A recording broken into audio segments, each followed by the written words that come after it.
Let's talk about a place you probably haven't heard of, the Comoros. Tucked away in the Indian Ocean, these islands are often overlooked, but they're bursting with stories, scents, and colors that set them apart from anywhere else in Africa. Imagine volcanic islands rising from turquoise waters, nestled between Mozambique and Madagascar.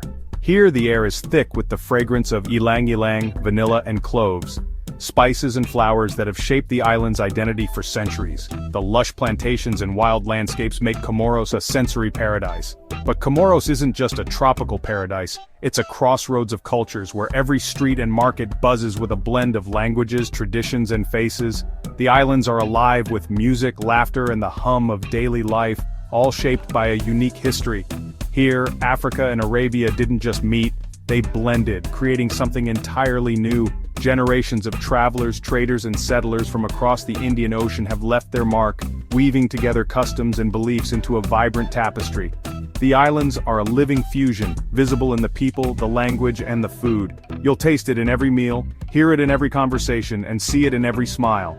Comoros is a melting pot where centuries of migration and trade shaped everything from religion to architecture. Mosques stand beside colonial buildings, and Swahili arches frame bustling ports. It's not just about beautiful beaches, it's about a unique cultural cocktail that you won't find anywhere else. Life here moves to its own rhythm, far from the tourist crowds. We're diving into how this blend came to be, who arrived first, who followed, and how they built a society unlike any other. From ancient sailors to modern families, every generation has added a new layer to the Comorian story. Forget your usual island stereotypes. Comoros has its own rhythm and flavor. The music, the dances, and the street life all pulse with a spirit that's both ancient and ever-changing. This is a story of connection, not division. Here, diversity is celebrated and community is everything. So get ready for a journey through time and culture. We'll wander through ancient villages, sail along storied coasts, and meet the people who keep these traditions alive. We'll see how different worlds collided, not in conflict, but in harmony. The Comoros show us what's possible when cultures come together with respect and curiosity. The result? A place with surprises, heart, and a story worth hearing. Every corner of these islands has something unexpected to offer. Welcome to the Perfumed Islands, where history smells as good as it tastes, and every moment is a celebration of what makes Comoros truly unique. The story of the Comoros begins far back in time, think 6th century AD, or perhaps even earlier when the world was a very different place. These islands, scattered like emeralds in the Indian Ocean, were untouched by human hands, waiting for their first visitors. The first arrivals were Bantu-speaking people from mainland Africa, most likely from the eastern regions. They were skilled, resourceful, and driven by a spirit of adventure and survival. These early pioneers weren't just passing through, they were explorers, perhaps fishermen blown off course by storms, or families searching for new opportunities and fertile land to call their own. Crossing the vast Indian Ocean in small, hand-built boats, they faced the unknown. With only the stars above and their courage to guide them, they set out on a journey that would change history. When they finally landed, they discovered islands that were lush, volcanic, and bursting with life, a paradise untouched by human civilization, full of promise and mystery. It was a blank canvas, a place where new communities could take root and flourish, where every step was a first. These settlers brought with them the first strokes of culture, language, traditions, and skills, laying the foundation for everything that would follow in Comoros' story. Their journey was no small feat. Imagine spending days and nights at sea, braving unpredictable weather, hunger, and exhaustion, never knowing what awaited on the horizon. But they persevered, and when they arrived, they began building a new world from scratch, working together, sharing knowledge, and shaping the land into a home. The story of Comoros truly begins with these brave maritime adventurers, whose courage and determination set everything in motion. They became the architects of a vibrant society, one that would soon transform these islands into a crossroads of cultures, trade, and ideas from across the world. With their arrival, the stage was set for the next remarkable chapter in the Comoros unfolding story. Life for the first Bantu settlers on the Comoros Islands was anything but easy. Arriving on these remote volcanic isles, they faced a world of dense forests, unfamiliar wildlife, and unpredictable weather. Every day was a test of endurance and ingenuity, as they learned to adapt to their new home. Survival meant more than just finding food, it required mastering the land and sea. They cultivated bananas, taro, yams, and coconuts, transforming wild landscapes into fertile gardens. Fishing became a lifeline with skills passed down through generations, ensuring that no one went hungry. Villages sprang up near fresh water sources where families could gather, share resources, and support one another. These settlements became the heart of Bantu life, fostering a sense of belonging and mutual care. Decisions weren't made by one person alone. Instead, elders and respected leaders guided the community, drawing on wisdom and experience to resolve disputes and plan for the future. Social structure was rooted in kinship and clans, simple yet remarkably effective. Family ties shaped daily life, with each person playing a vital role in the group's survival and well-being. These weren't vast empires, but well-organized societies with their own customs, rules, and traditions. Every member contributed, and everyone belonged. Spiritually, the Bantu settlers were deeply connected to the natural world.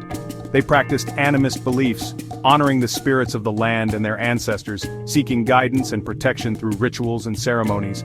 Their daily lives and rituals revolved around the rhythms of the land and sea, celebrating harvests, marking the seasons, and giving thanks for nature's gifts. This was the cultural soil from which later influences would grow, a foundation of resilience, resourcefulness, and deep respect for the environment. Before outsiders ever set foot on these shores, the Bantu had already forged a distinct identity and a vibrant way of life, unique to the islands. Their legacy laid the groundwork for the unique blend of cultures, languages, and traditions that would come to define Comoros in the centuries ahead. The island's first chapter was one of resilience, adaptation, and community, a testament to the strength and spirit of the early Bantu settlers. But change was on the horizon. Soon, new influences would arrive, bringing new challenges and opportunities, and forever shaping the destiny of the Comoros Islands. By the 7th or 8th century, Arab traders and settlers began arriving from Yemen, Oman, and the Persian Gulf.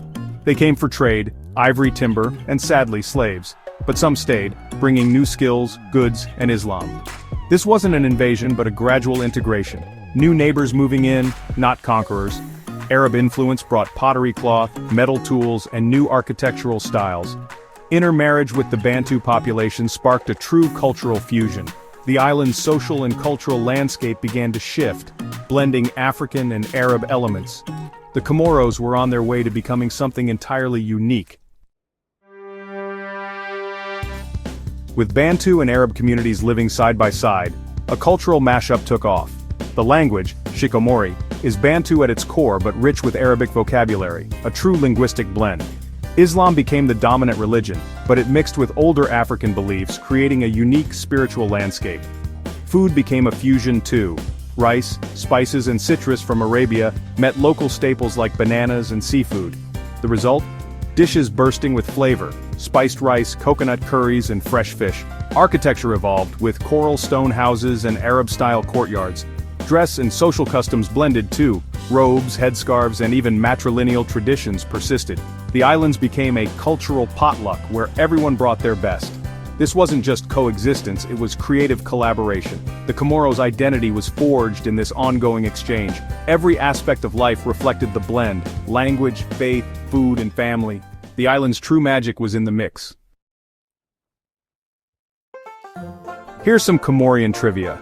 Many prominent families claim descent from Persian nobles. Maybe true, maybe just a status boost. Despite being an Islamic society, matrilineal traditions remain strong, especially on Grand Comore. Women often control land and family heritage. For centuries, the islands weren't unified. Each had its own sultan, leading to rivalries and local identities. It was like a tropical Game of Thrones, with sultans vying for power. Since independence in 1975, Comoros has seen frequent coups, a political roller coaster that's become almost legendary. These quirks highlight the island's complex, layered history. Comoros is a place where African, Arab, and even Persian influences all left their mark. The result? A society that's as fascinating as it is unique. Today, the Bantu-Arab fusion is everywhere in Comoros. Shikomori is spoken by all, a living reminder of the island's blended roots. Islam shapes daily life, but local customs and matrilineal traditions still thrive. The Grand Mariage, an elaborate, multi-day wedding, showcases both African and Arab heritage. Family life is a balancing act between old and new, matrilineal and patriarchal. Mosques dot every village, but so do echoes of ancient beliefs. Food, language, and social customs all reflect centuries of exchange. Comoros isn't just surviving, it's thriving with its own distinct swagger. The islands are perfumed with history, culture, and resilience.